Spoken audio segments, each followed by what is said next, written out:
I can see how even patients who come from like 2 years ago to now telling me how much more it costs for them to get insulin. It's a life-saving drug, but the costs keep rising, forcing some patients to travel to Canada in search of cheaper insulin. Now Congress is under growing pressure to find a solution to cut the cost of insulin nationwide. That's right. American patients buy just 15% of the world's insulin supply, but spend nearly half of the world's entire revenue on the drug. WCIA3's Capitol Bureau Chief Mark Maxwell is live in Springfield. Mark, politicians say they are looking for answers. Paul, good evening. We've seen prices go up for the cost of insulin over the last 20 years. Meanwhile, federal regulators blocking alternative generic drugs that might compete with them from entering the market. Lawmakers and doctors I spoke with today say they hope that changes soon because they don't want anyone to have to choose between spending their life savings or saving their life. I particularly remember one patient, and this broke my heart. Her blood sugars were very high, and I was trying to tell her that she has to take insulin, otherwise she can die from complications. And she said, I would rather die from diabetes than borrowing money. Of course, it made me feel really bad, but there's nothing I could have done.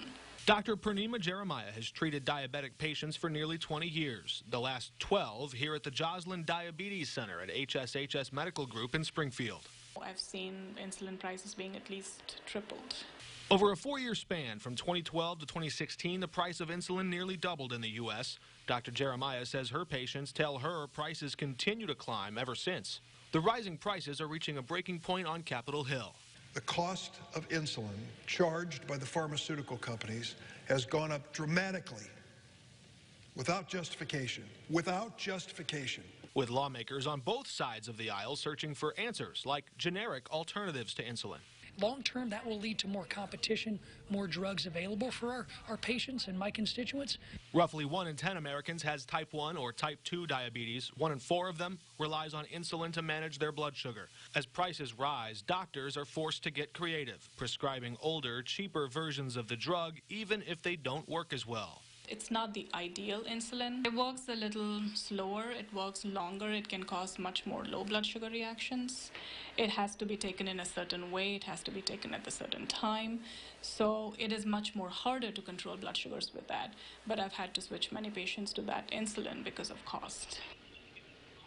There is a plan right now at the state level that would slap drug companies with a price control, capping the cost of insulin at $1,000 a month. Congressman Rodney Davis said before he considers something that might punish a drug company, he wants to listen to other ideas to see what else might be out there.